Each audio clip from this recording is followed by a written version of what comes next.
GM circadian rhythm in 2001, and he has delivered many academic lectures in many countries of the world and many universities. And today, Prof is going to talk to us about eating insects. I think most of us may say insects, but in fact we do eat insects. We eat worm, and we eat other things that look exotic in fancy restaurants that look like insects, like frogs, if you think about it. And those of you who are 50 years plus, you remember there used to be those black ants, big ones with fat marabos that we used to catch during rainy season, and we fry them with salt, and that was so nice. These days I don't see them. So we actually do eat insects. So calm down, calm yourself down. It's not talking about cockroaches, but I know that people who eat Omoloye also, those flying ants that come. Date of when the presentation will start? Those that come during the rainy season also, there are people who eat them well. So yes, we eat insects. And with that introduction, Dr. Matap. It does look like the presentation is on, but there is no sound. Ooh, The presenter is muted. Wow. Sorry guys. Because I even went out, came back in, thinking it's my device. Guys, it's not your device. We started, sorry, I forgot to unmute. The presentation started. The director of ceremonies was still tickling the audience. Okay? That's great. Thanks. Yes. I'm inviting Prof Omoloye to come on and present to us. Thank you, Prof Omoloye.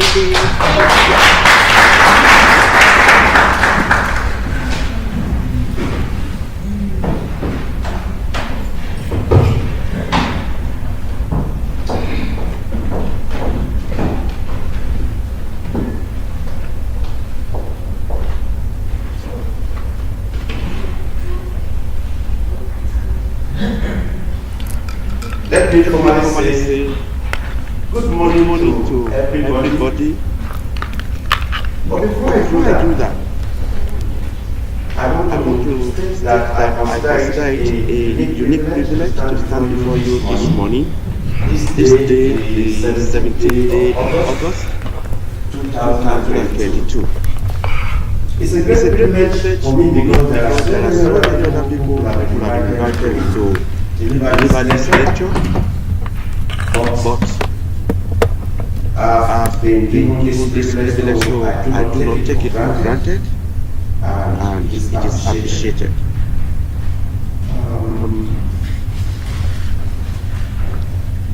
The title of this lecture is just a minute. As it is displayed Anthropo-Entomography in the interest of Botswana, the role of BUAN. And you might wonder, what is this jaw-dropping word called Anthropo-Entomography? Well, we'll be going through that shortly.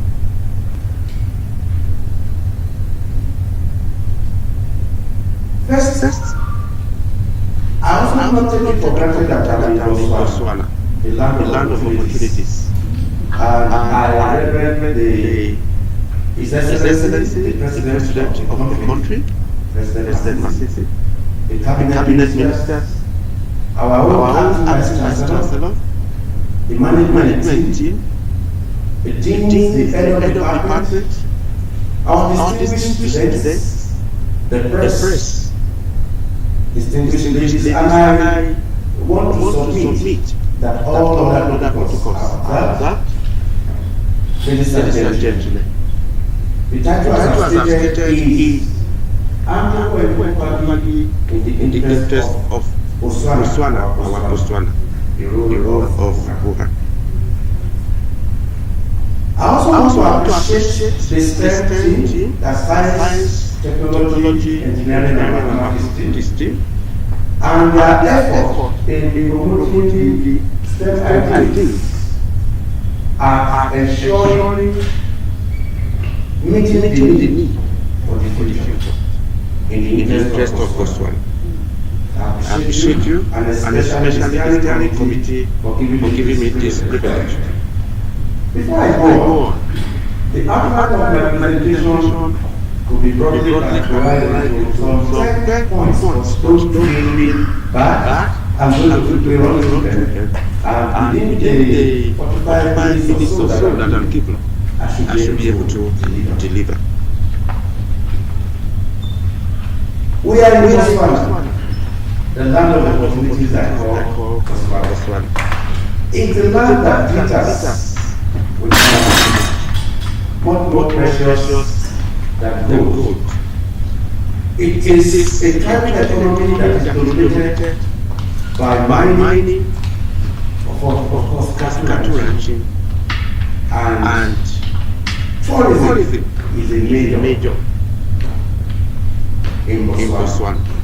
It has a climate economy, and I want to state that the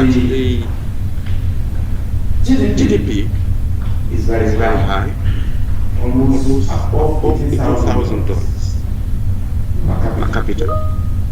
And what we also state, as it is displayed, that Botswana is the world's largest diamond producing country.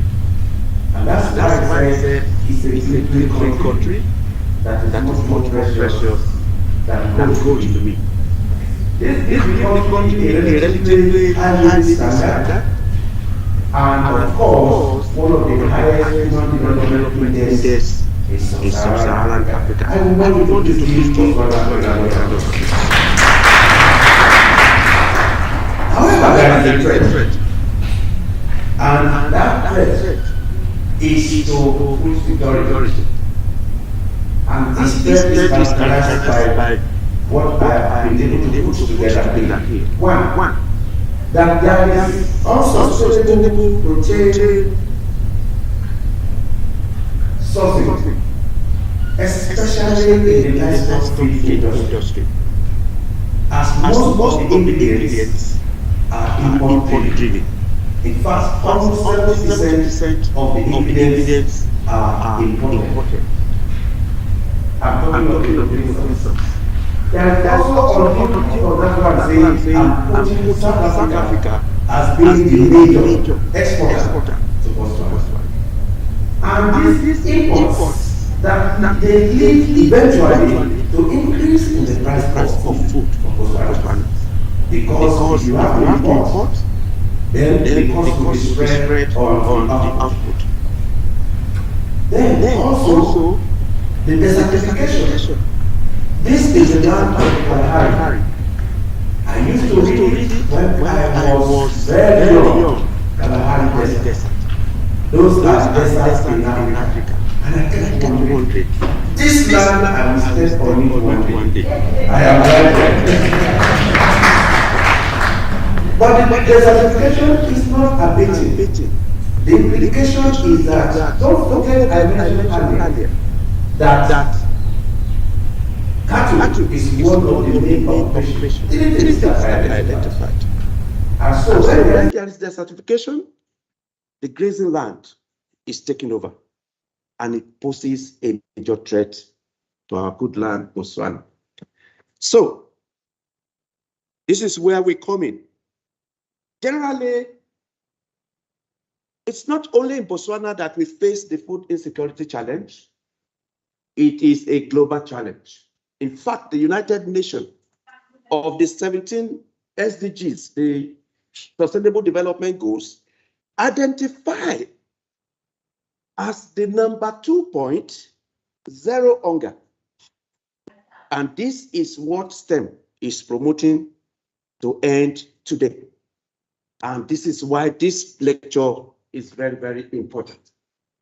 And so, ladies and gentlemen, all I have come to tell you is that Despite the facing and the daunting challenge of food insecurity, insects holds an answer in the interest of Botswana. But before I go on, what are insects? Let me just quickly state that insects are invertebrates, and I assume that my audience is learned. By this, I mean you have an idea of what an insect, what constitutes an insect. If I say they are an invertebrate, we are talking of organisms without backbone. Yes, very small, but they are highly diverse. Ubiquitous, found almost everywhere on the surface of the earth, probably because of their very important and strong adaptive features. They have been around for more than 300 million years. So they are much, much older, even than our great and great and great, even our forebearers. So insects are what? Experienced. They are also extremely very influential on agriculture. There's no way you will deal with agriculture, which is the preoccupation of BUAN here, without thinking about insects. They are by far the largest in number of all organisms on earth. In fact, insects alone occupy 75% of all known named organisms today. Now, you will agree with me that they are recognized either fulfilling or depleting natural resources. What I mean by fulfilling is either they are turning the soil over to make the soil to look good and become fertile, or they become pestiferous. Unfortunately, we are biased in our perception of insects because I want to state that less than 1% of insects are pestiferous. The rest are either free living or even good the ecosystem. So insects, like I've said, they are the most successful organism on earth. And our perception as human beings have to change. It is not all the time. If 1% is bad, what about 99% that is good? What do we do? Many times we are oblivious of that. So, what then is this jaw-breaking word, Anthropo-Entomography? Please just agree with me and calm down. Anthropo means human. Entomography is the practice of eating insects. Entomos is the Latin word for insect. So if by the time you leave this place today, I believe you will want to become an entomopreneur. That is somebody who actually goes into the business of using insects for financial gain. So, why? What is steering this? If entomophagy is the practice of eating and consuming insects, is it new? Thank you. The compare had just told us that it is not new after all. Let me give you one secret into my very first experience in Botswana. I felt so happy because the very first money I spent was 5 Pula coin. And on it, I saw a lava and I became very curious. This definitely must be a culturally engaging country of insects. And then I started asking questions. Then they told me about the Mopani worm. Fortunately, in my country, I have worked on an insect called Selena fodder. And that Selena fodder is almost exactly, except that I am speaking as an informed person to know that they are different. If I bring mani, as we call it in Nigeria, and the Mopani worm, and I put the same cultural way of preparing them. So you can say that Africa is one. Our technology is one. I love it. In fact, I thought I would be able to bring Mopan because immediately I got it. It's right there in my house. What I do is, because of the way people have touched it, I washed it and then put it in the oven and it dries and it's crispy. I took it before I slept yesterday because it's very rich. But don't let me go into the details of luring you to begin to eat insect. After all, there was something which I want to state, and that is, from this moment, let's begin to think about it. All the cultural ways of handling insects, those ones that we eat, we go into the wild, even including using honeybees. You go into the wild, you collect them. But now, why don't we have insect farms? That is the next level. And that is what we are trying to project. So from just abating naturally in the wild to deliberate cultivation of insect, and you will see, why are we then talking about insect and going to insect farms? One, you will see that they are found naturally in the forest, and if the ecology where we are can support mopaniwon and some other insects in the wild, then why not in captivity? That's one of the driving motivation in this drive. And that's why I said it is in the interest of Botswana. Two, insects can be reared within a very small space. So we have my team, which I'm going to mention later, three target groups in mind. The first is the viral youth of Botswana. Very strong. It's a very ready source of employment. And one of the things is that it can be reared in very small spaces. You don't need a bogus hectare of land before you can set up an insect farm. That's one beautiful advantage. That's why it is fashionable. We are also targeting women, especially for whatever cultural reason you are not, the women that are not able to probably move beyond a normal level, they can sit down and create their own insect farms with the support, enabling support of the government, which I have seen since my arrival in Botswana. And the third group, which is very important to me, which in the next few years I am also going to join, is the retiree group. As a retiree, you can retire into insect farming. And as you just take it gently, you know, the body will move gently, efficiently, you'll be able to tend this insect with less stress. And so these are the three target groups that we are looking at. And so, edible insects do not constitute problem to the ecosystem. Generating greenhouse gases and all those things after feeding on grains and all those things, they're less. So, when you look at common cricket, Akita, the house cricket, which is also part of the project that we are looking forward to, these are possibilities. You can say, I don't want PSF, it smells, it's maggot. What about crickets? What about the mealworms? These are the things that we are projecting. Now, can insect really meet the protein gap? The answer is yes. Because we expect that the fish meal, especially, that is used in compounding livestock feed, comes basically from the fish meal. And as human population, which is projected to hit about 9.6 by 2030, the demand for fish protein will seriously be competing with human beings. And when this happens, where do we get the protein source for livestock feed? That is where insects come in. Before that time, you and I will have developed our own insect farms, and you will see that potentially it is profitable.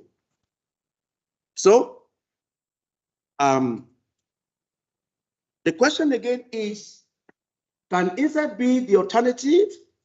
That's exactly what we are projecting this morning. So currently there is concern regarding the challenge of undernutrition in Botswana. Please don't mind me. I got that from the Food and National Assistance. And what they were saying, I said I reject it. But that is what the document said, implying that we should sit up and look for alternative to be able to meet up this and mitigate the challenge of undernutrition. So we thought it is a call for a proactive action to be able to achieve this. So is insect farming promising? From all I've been saying so far, my answer is yes. It presents a remarkable potential to fill the protein gap. Now, furthermore, insect also shows remarkable profitability and scalability. It depends on the way you want to view it. If you choose to scale up either as a small, medium, or even on a large scale, voila, you're on here. And it is believed that insect market alone for human food and feed will be worth $8 billion by 20. That's the projection. And I think that is really good for us. So where do we come in as BUAN?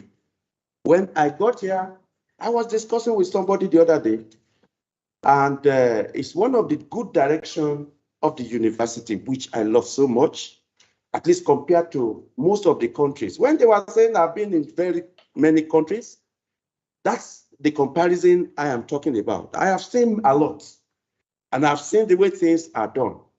But I want to state that I am encouraged here because if you see the drivers of development in BUAN, it is based on accountability, it is customer-centered, it is based on excellence, it is innovative, it is based on integrity, and of course, teamwork.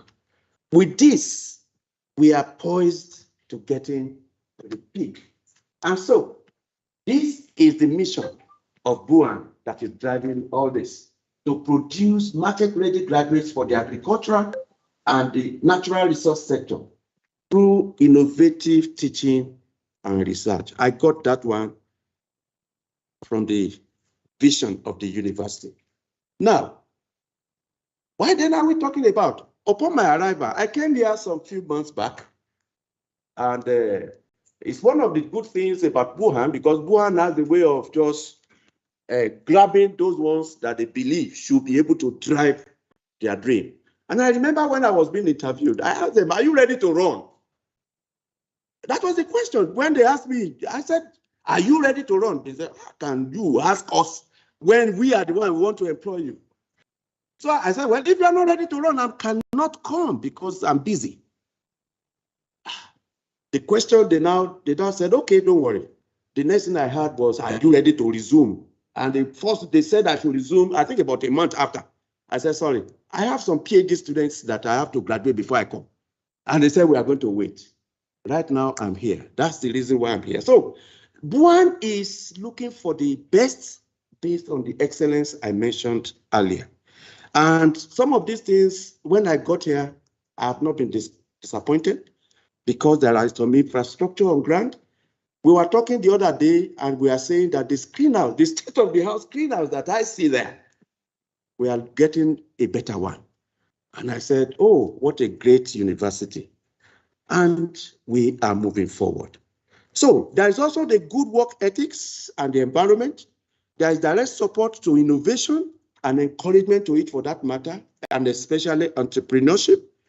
And the key drivers of the university are well poised to guide to achieving this. So upon my arrival, I assembled my team because the first thing is if you cannot work in a team, then somebody said if you want to run fast, you go alone. Or if you want to achieve best, then you work in a team. Because there is resilience, because there is achievement, because there is celebration, and then there is also all the associated groups. So my team comprised of Professor Dixon Torimiro is with me here. He is there. Prof, thank you very much. I have my HOD is also part of my team, Professor Parkland. Are you there? Oh, thank you very much. I have I'm greeting you entomologically. Dr. Tayo said, that's the way we talk. He is also seated there. And then I have a collaboration. Shortly before I left Nigeria, I won a grant with the government of the Netherlands, and we had to work together just a little, about 483,000 euros.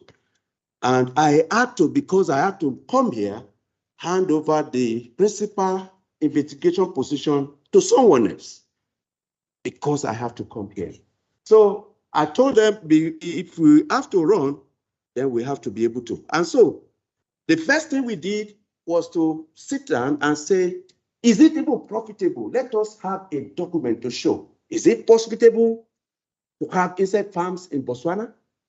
If we have insect farm, where will our market be? Who will buy it? Do we have ready market? Do we have, culturally, are people attuned to consuming insects? These are the questions that we asked. And so we conducted a preliminary survey. Fortunately, on Facebook, we had the Poultry Farmers Association that has about 150,000 people. And then we threw the questionnaire. And you will want to know, some of the findings are very interesting. I'm going to present our preliminary report now. So, other challenges that motivated the recession and some other things, you see, this is what I mean. You see that steadily over the past 30 years, the economic growth in Botswana has been going up until around 2019. And then it started going down. And this is one of the driving forces that is encouraging us to say, yes, if cattle, this is for livestock, if cattle prospect is going down, then we should do something. That is where we come in.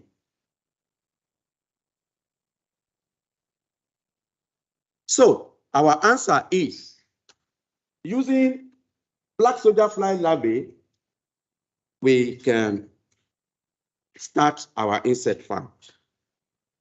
Now, what are the possible prospects? Are you familiar with waste valorization? That's one of the things, the benefits of waste valorization, by the way, is the beautiful way of turning waste to wealth. Sorry, I'm saying waste, don't mind me. Now, how do we do that? When you are rearing black soldier fly, what we do is we gather waste, domestic waste, all those wastes all over. We use it in rearing. Ordinarily, you would have thrown them off, but we use them. This system of ensuring that nothing is a waste is what we call circular economy. I'm sure you are familiar with the concept of circular economy as compared to the physical economy where you use and throw away. You say this is the waste from this, and then you throw away. But what we are projecting is that in natural fact, insect farming, it fits well into what we call circular economy, in which case the waste can either be used for farming as manure. In fact, in my country now, we have mad protein that is transforming the waste from insect rearing into organic fertilizer. And people are buying in bags, 50 kg bags, to buy that. Can't we do that in Botswana? These are the opportunities. That's why I said it's a land of opportunity. You see, that is just waste that is useless. We can remove the chitin. The chitin can be done. We can remove the wax, the oil. And when I have some, what we call this, pomade, moisturizers made from, they call it organic product. Some people will actually go for this as premium. These are the opportunities we are talking about. And it is possible. There is also, of course, the normal, regular protein that we are talking about. People are already eating insects, so it's not something that is so difficult. And we are saying that it can be done sustainably. You don't need a very bogus equipment. You don't need serious money to start off. Today, you can begin to consider that. Professor, could you maybe tilt the camera, please, so that we can see the screen from online? Okay, sorry. Thank you very much. Yeah. Now, even at personal level, I am encouraging everybody to please consider consumption of insect. And because, one, if we consider new food that will be coming, it will take time before those ones materialize. Also, the current efforts at making new ones may take time to come up. And so, insect rearing becomes very feasible. It is cost effective. It is ecologically friendly. And of course, what am I projecting? Entomophagy fits very well. So, insect business become a serious business. It's not just that people will look at you and say, oh, he's working with insects. Now you are sitting or potentially sitting on money. And I can feel somebody feeling that is already getting rich right now. So, but let us just know that edible insects are a major natural food resource to us already. So it's not a major new thing that we are talking about. And entomophagy can be very sustainable. Now, there are diversity of species, and I'm not going to dwell seriously like that. I think the compare also mentioned this while doing the introduction.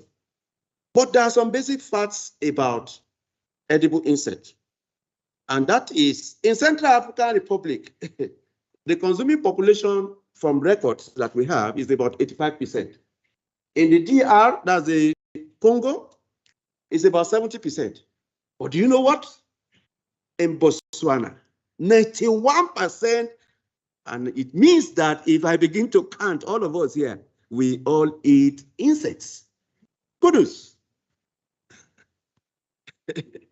Now, if you look at the nutritional composition, it's really very nutritious. I want to state that insect protein can be up to 55% of the total body mass.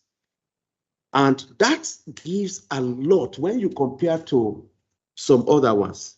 Also, the efficiency of conversion of ingested food in insect, very, very high. Higher than all these mammals that we go about with. So we are talking of good quality protein.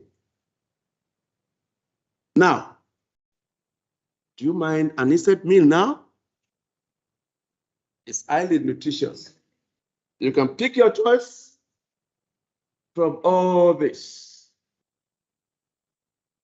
I want to tell you that I've taken this one this morning. It's crispy. Now, I've told you when I came, entomophagy in Botswana, yes, because I showed you the coin. This is not a make-believe story. It is my experience that I've shared with you this morning. Botswana is great.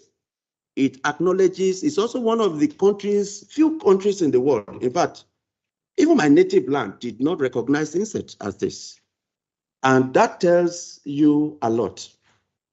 A consciousness of the nature, a consciousness of preserving the people's culture, a consciousness, hey, Botswana is a great country. Now, all I've said is not just to say good things about Botswana, it is the truth. And this is Mopane worm.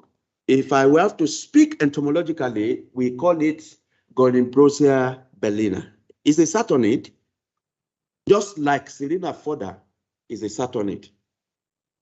I'm not going to the details of that because of our time.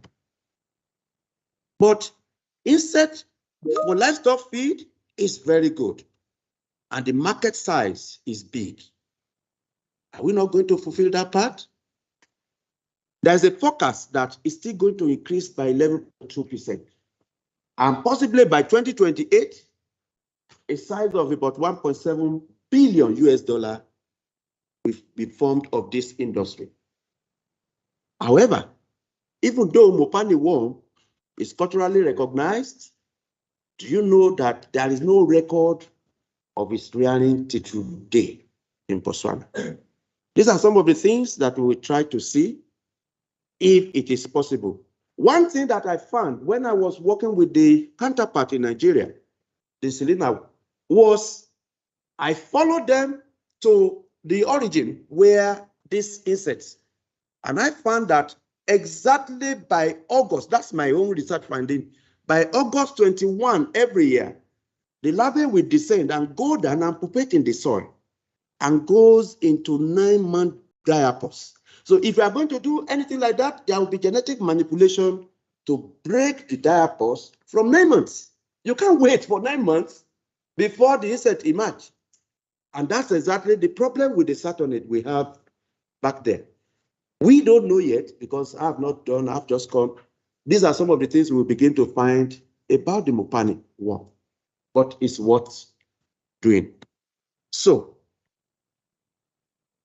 we did the market entry survey, and this is the methodology that we adopted. We call it the CAP methodology in social sciences. I have my professor here. I do not claim to have knowledge in that area seriously. So we use the knowledge, aptitude, and practice technology to be able to determine that using structured questionnaire online. And like I said, the target population was about 152,000 Botswanans. And this research is still ongoing. Now, the research question was, will investment in insect for food and feed be profitable in Botswana? This was the question that we sought to get answers to, and you'll be very surprised at what we got. One, we wanted to know if people make their own poultry feed. The green said yes, that's almost 48% agreed that they do it on their own in Botswana. Do you believe that poultry can be fed with insects? Also, the yes had the day, and almost 80% of Botswana believe that you can use insect for poultry. Do you feed poultry yourself? Do you use insect? That's what we mean. And you see that people have not really been using it, meaning the market gap is there for us to explore. Now, I will feed my poultry with insect-based diet, and you see, it's almost 100%. Wow. That is really very intriguing and encouraging. Will you feed other cattle with insect-based diet? People are not so sure. And you see that almost about 40% believe that they can use it for cattle. But for poultry, it's almost 100%. Now, I will rear insect to feed my chicken. Also, look at it. It's almost 85%. I will follow a course of rearing insect, a course on rearing. In other words, I will learn. It also tells me that we have to put up some training programs because people are ready to get the knowledge from us. BUAN, this is the role that we are talking about. So provide training, the right training for people to be able to start their own insect farming business. So there is market, that's what we are saying. I will eat poultry feed, poultry fed on insect-based diet. This is about consumption now. And look at what we found. Almost 100% of Botswanans, although we didn't go into the details of, would you rather prefer to have the worm like this or just to have it in powdered form? We didn't go to that extent. But I'm sure many of us will not mind it if it is just in powder. You don't know whatever insect it is. Also, we look at the feeding livestock. Is it acceptable in our culture? And I found that in Botswana, yes, the culture supports it. And what about religion? In my country, it's a major issue. Pork becomes a problem, especially to the Muslim community. They believe pork is not supposed to be eaten. So it's one of the reasons why insect became the best alternative as at that time. And I believe the future use of insects will be a common practice. That is, people are very optimistic and enthusiastic about receiving our technology. My customers will not mind poultry fed on insect diet. You can see that is our finding. We also found that my customer, okay, I think I should. So What are the preliminary findings telling us at this time? One, it shows, as I've indicated, that farmers partly or wholly use insects in their poultry feeding right now. Two, farmers know already about entomophagy. Farmers are willing to train to start insect rearing business. Farmers are more likely to feed and so on. So this is encouraging. And ladies and gentlemen, I'm projecting this morning that BSF, that's the black soldier fly rearing, is feasible. This is the insect. It can be used to feed directly clarias, fish, pig, poultry, even human beings. If you really craft it well, wash it, go through some processing, we can extract the wax, you can remove the chitin and use them for pharmaceuticals. So many things, value addition that can be got from ordinary black soldier fly. And so, do we have opportunities for collaboration? Yes, multidisciplinary collaboration. Like you saw in my team, I have the social science researchers, as represented by Professor Torimiro. I have core entomologists. I have nutritionists, plant nutritionists, who will be able to guide us. No, this plant contains this. This plant is used for this. This one contains some toxic element. One of the things that we found is that the mopane tree is allelopathic. And because of the allelopathic nature, does it have implications for the vegetation around it? Does it have implications for even the consumption? Because while I was in Germany, one of the things I worked on were sterols, plant sterols. And do you know that it is only plants that have several sterols? Human beings have just only one brand of sterol, and that's the one we call cholesterol, which is the precursor of many hormones within the body. But don't let us go into that. So we have stigmasterol, 24-methylcholesterol, cytosterol, beta-cytosterol, different types of sterols in plant. So the opportunities are available for us to explore. That's what I'm saying. Now, is it feasible? Very, very feasible in a circular economy, like I said. In a circular economy model, there is no waste. Waste is recycled to become another value addition to the whole project. So let me just quickly run through this. This is BSF larvae. When it lays egg, this is where it starts. The adult comes here. After laying the eggs, it dies off. The dead carcass are very valuable in pigments. Now, you have the breeding cage. When the eggs are deposited, it becomes larvae. And the larvae, this is what it can develop to prepupae. And then you can create from it the insect meal. You can remove the fat and oil.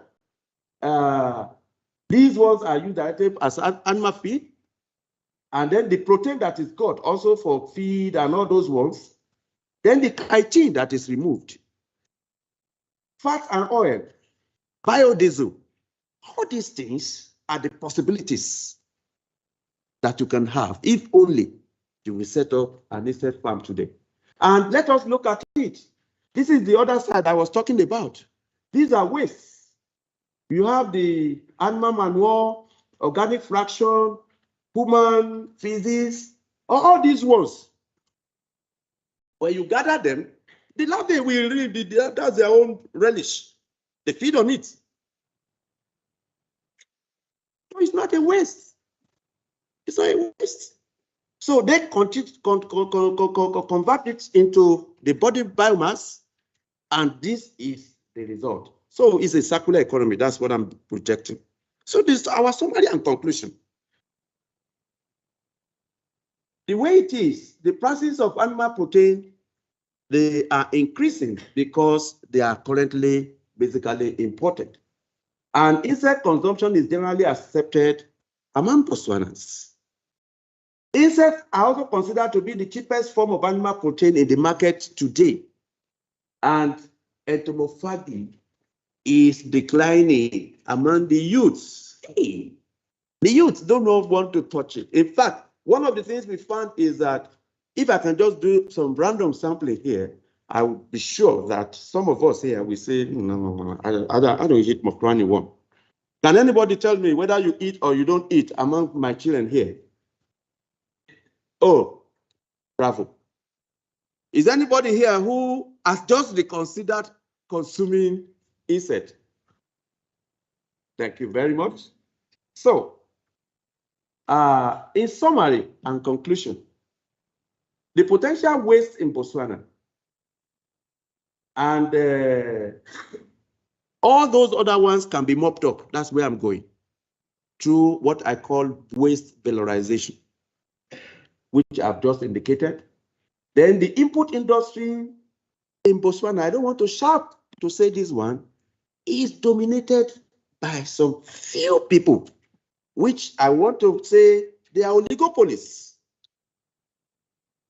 They have dominated it, and so you might be seen as competitor, but you, at your small scale, you are not, because the space is available for everybody. Before I round off, we also have the market diversification that is necessary, is healthy for our country, Botswana. And smallholder farmers, after all, everybody started somewhere.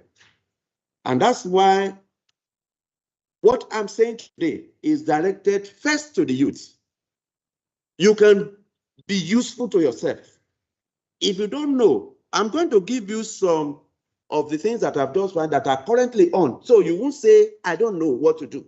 If you have any questions, come to Department of Crop and Soil Sciences. We'll be able to assist you. And there are grants which I'm going to show you now, which you can easily apply for. I have two that are currently on that you can utilize.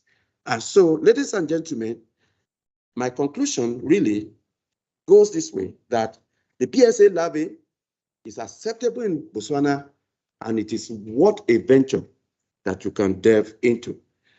Like I said, there is the Youth Development Fund. The details is already available. It's just for me to fire your imagination to let you know that this is, who is eligible? Somebody who is between 18 and 35 years. And many of us here fall within that range.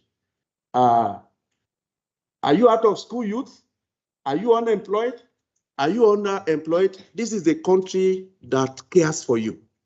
Please make use of this opportunity. How do I get this service? The call for application is already out, and then you can download it from that. If I can get it, then you can get it. There's another one, we call it Botswana Innovation Fund, BIF. I'm sure you are familiar with that. If you are not, that one is also currently on. You can avail yourself, and writing proposal on some of the things that we have just talked about will help you to be able to stand on your own. And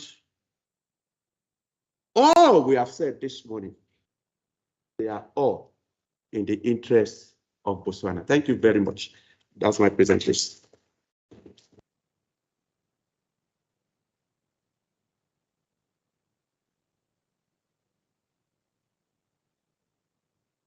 Gentlemen, I forgot to introduce my colleague, Prof Igor Sobrisky. He's also the Director of Ceremonies together with me. Wow. Yes. Okay. Can I go and see that? I think you can be. There will be some questions. Yeah, there are going to be questions. Yeah. So I open the floor for comments, for questions. I'm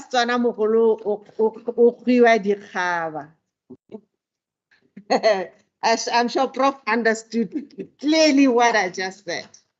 Anybody who wants to translate to Prof can do so. My English is not at that level. So thank you for a very interesting and insightful presentation, Prof. I think, like you rightly said, this opens opportunities for further research, for for us, for especially the young people to go into insect farming. Dr. Silibats, your hand is up. And then from there, I think, Prof, I'll take a few, and then you interact. And then after Dr. Silibats or Prof Torimiro.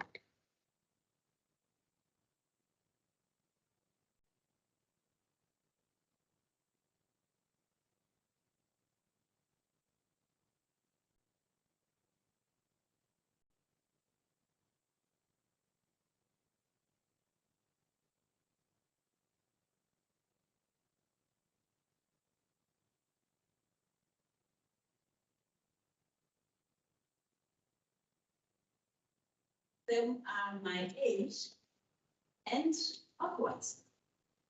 So I would say that if you could have conducted this survey from the younger ones, younger than me by 20 or so years, I think we would have got a very different result.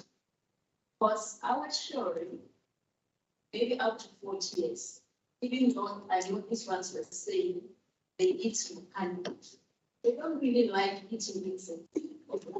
So this result, I think it was a bit biased in that we're using associations. Associations that I know from they are mostly composed of people of 50 and above.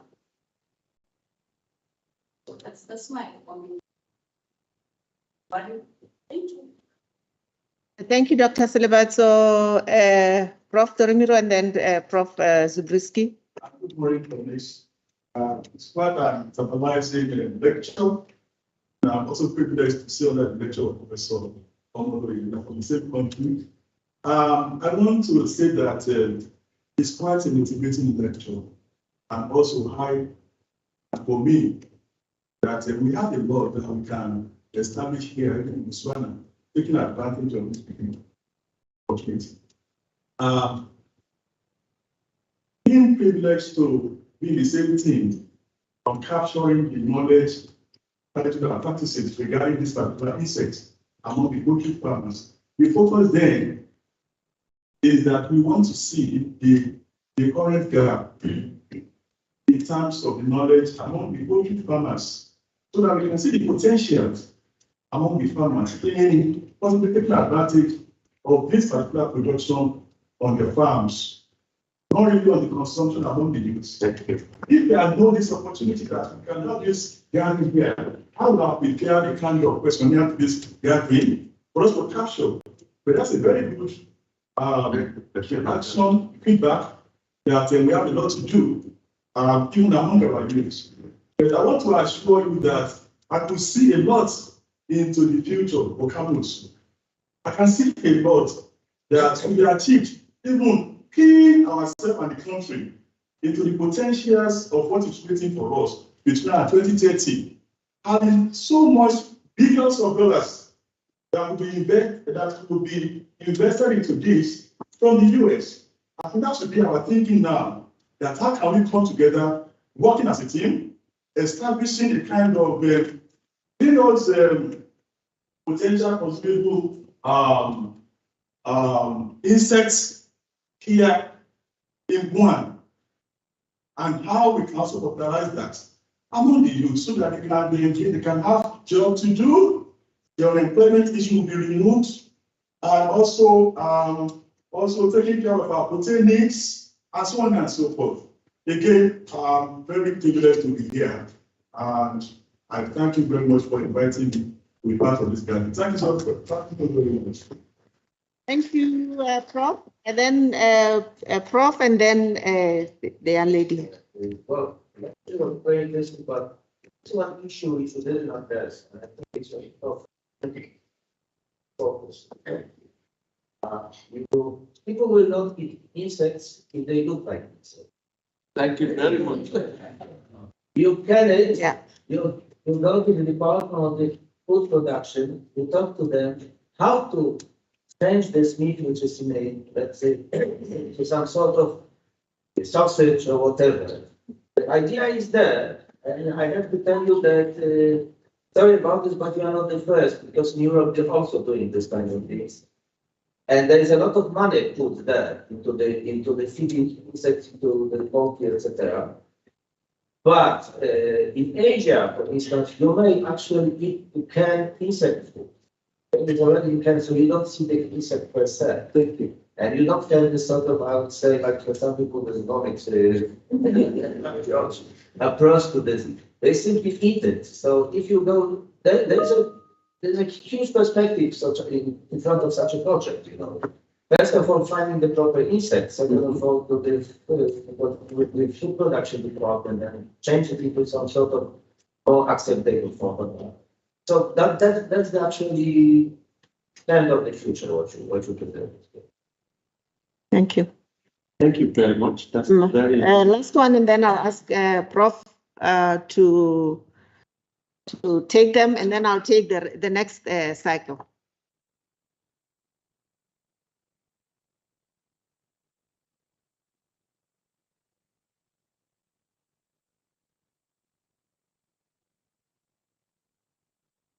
Is somebody speaking right now?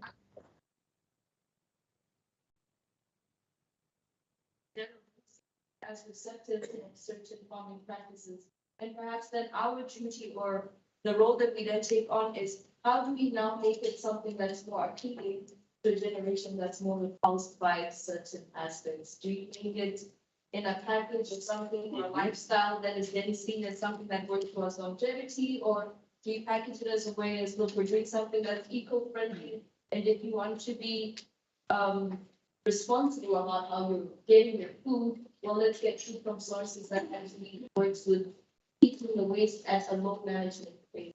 And then my question that I then wanted to raise, which might be a little bit of a suggestion or maybe asking, I come from an academic field of planning. So as a planner, the way that I look at it is, this is an amazing thing. It's something that we need. Botswana has a 91% consumption rate of insects, as you mentioned, and we do have a shortage as to how we're feeding our people. Furthermore, there's so many aspects that we have to fill up in the gaps. It's not going to be enough if we're just going to look at the farmers who are doing insects, or the farmers who are doing poultry, or the farmers who are there in the fields. My question would be now to propose that while the research is being done and conducted, to perhaps see how we can now integrate it into the urban state. Because as you continue and as Omoloye grows, as the population grows as well, there is this thing that we're going further out and the cities are pulling way more food than they're able to produce. If we're to now look at the parts of our city that have perhaps degraded a bit, the areas that are no longer being inhabited the way that they were, residential areas that perhaps are no longer being occupied. Instead of demolishing, could we now perhaps do the research say, let's have those as buildings that we renovate to a certain aspect and have it as feed plants? How would that work? That's my question. How do you integrate this into a time and space in Botswana when we want to grow forward, but we want to put new things that work in those gaps? And I think that would be, my question or my Suggestion. suggestion. Thank you, Prof. You can respond. Yeah, I think probably because of our online audience, we want to move here. I want to state that the questions, all of them, are very, very good. The very first question or the comment, my team partner has answered. Actually, the research question was, what we did was a market entry survey. What was at the back of our mind is, can there be market for insects in Botswana? And that was what, and whether you are old, whether you are young, you are part of the population, the target population that we are envisaging. Will it be? And that is what we have seen, that if we will want to set up insect farm plants, then it's going to be a profitable business in Botswana. But what we have said is well taken, because even in the response that we got, one of the questions that we raised was the performance of youth in taking insect, and we found that it's very low. If you saw, I don't know if I have to go back to that.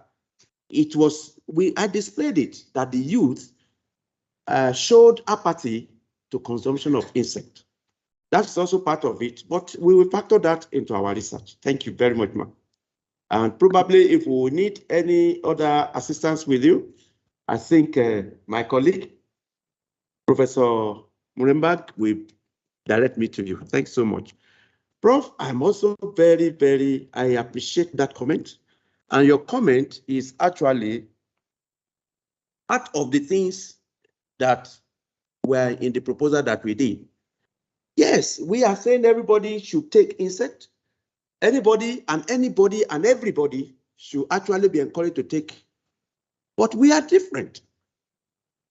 The body makeup, some people are actually allergic to insect.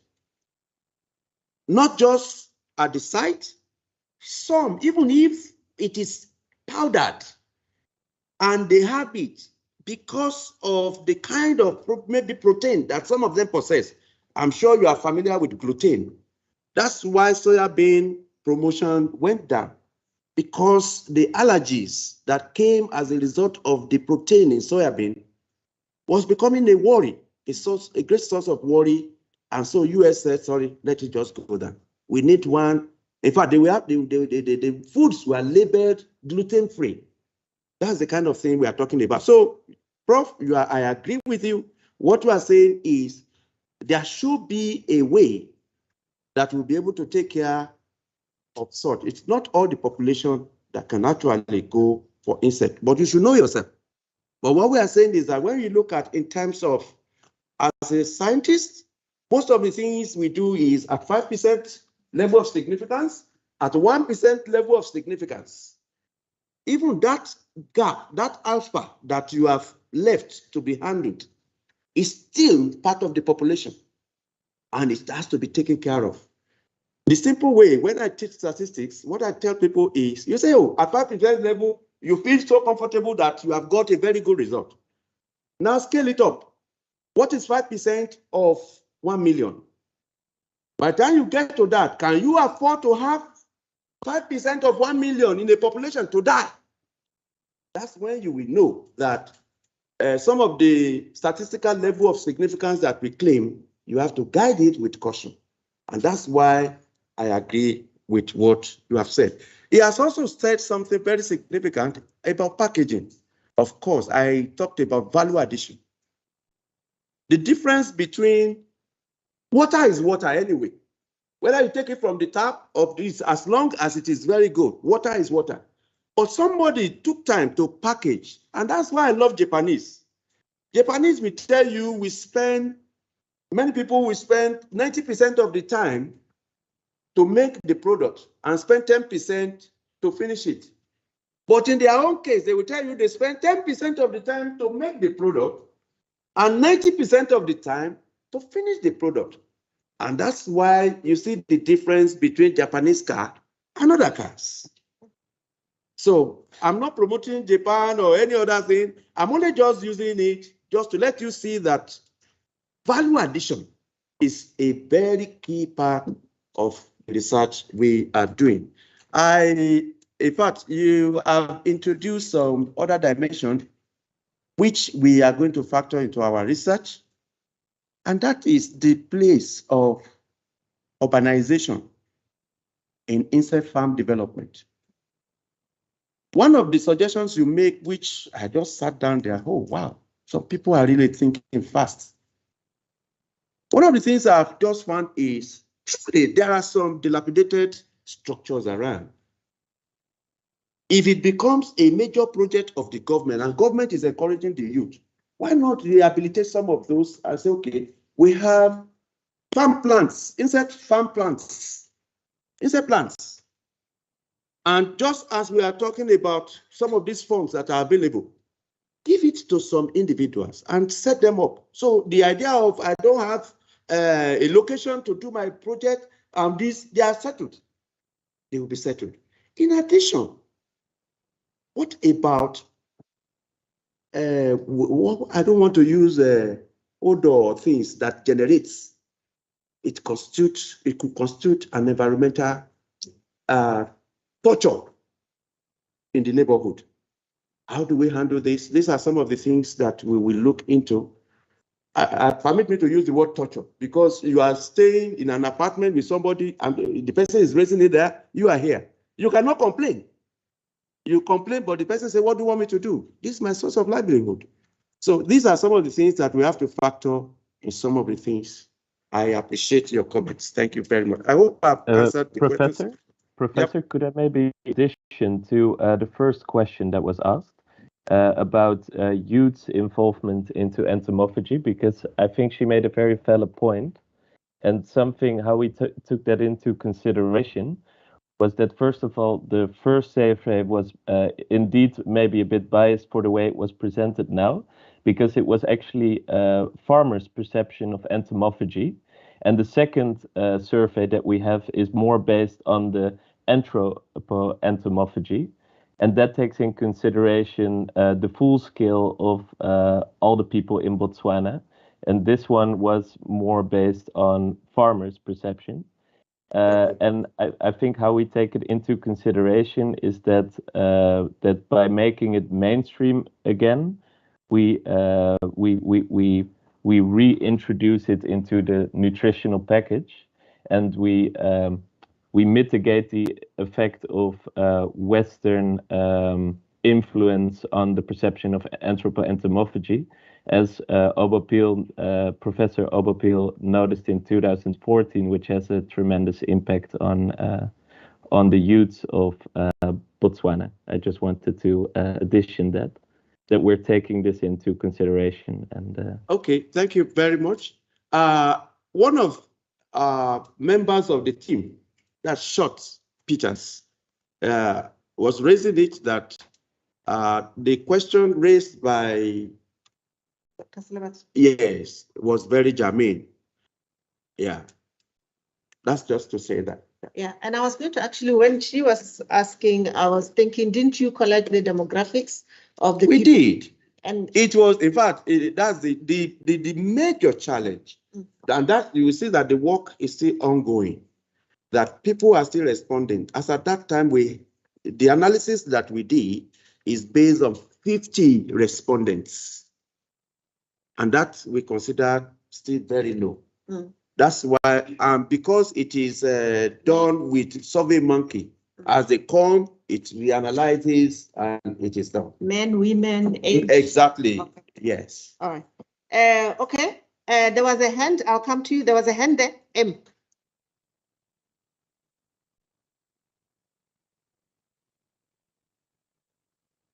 Can you raise your voice a bit? Okay. Oh, by the way, I want to introduce Kutlo, Angela. She's also part of my team, even though officially I've not introduced her. She has received training on BSF in Indonesia, am I right? And some other countries. Your points, ma'am.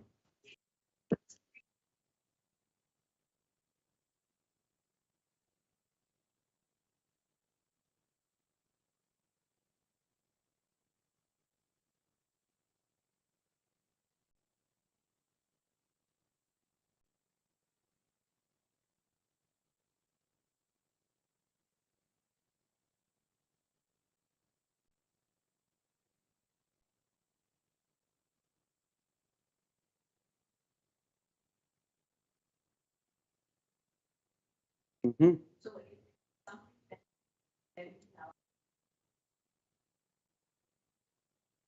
Good.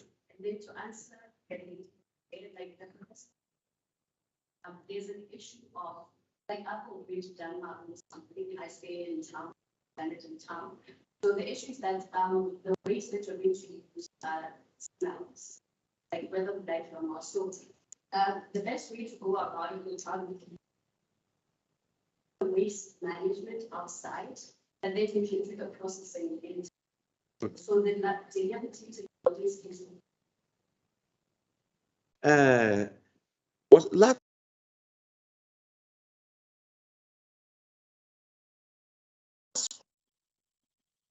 where we generate waste.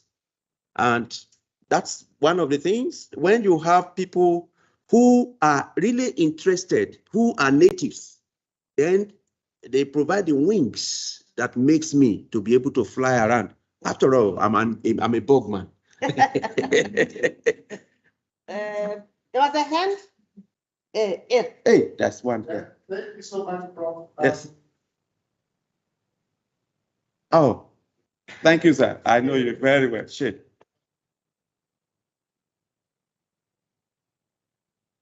Thank you, sir. Thank you very much. I really want to thank you for the submission. Thank you very much, sir. I think your topic is much more broader. It is not focused. Because I believe that in terms of research, we should be probably looking in one aspect. If it's a certain pest, we should be focusing on that pest and what we want to do about that pest. But this one, it was covering a lot of pests that might exist. But if we want to make an impact, we might say, okay, the pest of interest here, probably we might say Mopani. So it feeds on Mopani. Mopani it's not always ready for the Mopani to be there. It is seasonal. What is it that we can do to have a continuous production of Mopani if maybe it's something that we want to commercialize? If we are harvesting it and it's running to depletion because it's not completely full cycle, what do we do as research to make sure that we don't get the species extinct? And then maybe it is being one of the focus. And then we are talking about using insects as also for feed for poultry or livestock. Do we need that currently as a country? Why do we feel like Botswana need to go that route? Is there any need? Yes. Because my problem. That's what we established. My other point will be, I've seen most of the research which is being done by Botswana. It is not specifically problem-oriented from the farmers. It is more academic than solving an existing problem. So we will come up with this proposal, and the issue is why are we coming up with it? What informs if of that existence? If it is preserving, if it is managing extinction, if it is whatever reason which existed as the problem, what was that problem? So I want it to come into clear what informed us to go that mile to take that research, because our research should solve the existing problem for Botswana.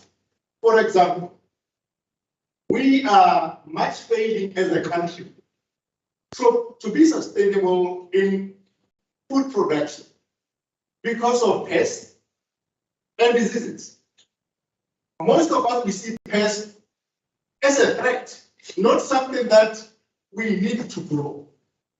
And then if now we have to control these pests and we are encouraging people to grow them, will we succeed what we want to feed ourselves? I think you've made your point. And then, yeah, and then That's he a says, point. yeah, You've made some your would point. call insects not pests, but some would call pests as insects. So it depends on where you want to say. But what I would say is that let's look more of solving the research, more focused on certain issues that concerns the general public of Botswana, or maybe you want to have an impact on the general, an impact to Botswana. We need to come up with the real issue that's what is possible. I think maybe you understand what I'm trying to say. So were you here at the beginning of the presentation? No. Yeah, I think that's fine. We're not here. I think all those things that you say were kids. It's not about test. It's not. Exactly. Yeah, but he will answer for himself. Thank you very much. Let me take the before you go, Prof. Let me take this one. Okay. Thank you very much for this lesson. I think today I've learned a lot. So I had here with me 6 points, but part of them are already covered. So I would like to focus on this instant consumption, that is bids relating to humans, right? So I think we only talk more about honey, worm in Botswana, and what other do we have which are edible and maybe have done research on them, and as well as the preservative methods like refrigeration or canning. Thank you very much. You can. Yeah. I want to appreciate the person who asked the question there. Okay. Okay. The issue here is this is not a research. This is also not a proposal presentation. But it was stated at the beginning of this lecture that we have some target group in our mind that we want to empower. The very first thing is a mindset that this is possible. 2, that this is profitable. 3, that you have the potential to do it. That is what we have tried to establish this morning. 2, we also went to say that our target are the youth because they are the power of the nation. That's why I agree with what Doc said. My generation, our generation, we have done our part. But the people who will move Botswana forward are this group. And also, probably because of some cultural, will I want to call it cultural belligerence and suppression. Some women are disadvantaged. We want to empower such. That's the kind of thing we are talking about. Then we also know that people retire at probably at about the age of 60 and 65, depending on where you belong to. Even beyond, life begins. After all, KFC, the founder of KFC, started the business at 65. So what are we talking about? The very first thing is your idea is first your money. When your idea is sound, you are opened up, you know what to do. Then you know where to do and what to do. And let me tell you, if you don't have something to say, I want to do, you can't run. It is only when you have a target that I must be in Francis Town by 6 o'clock. That determines how fast, the method of movement, and so many things. But if you don't have any idea of what to do, then you can decide to even be gisting with people. That is the imagination we are firing today. I hope I've been able to make some sense. Then permit me to say my son.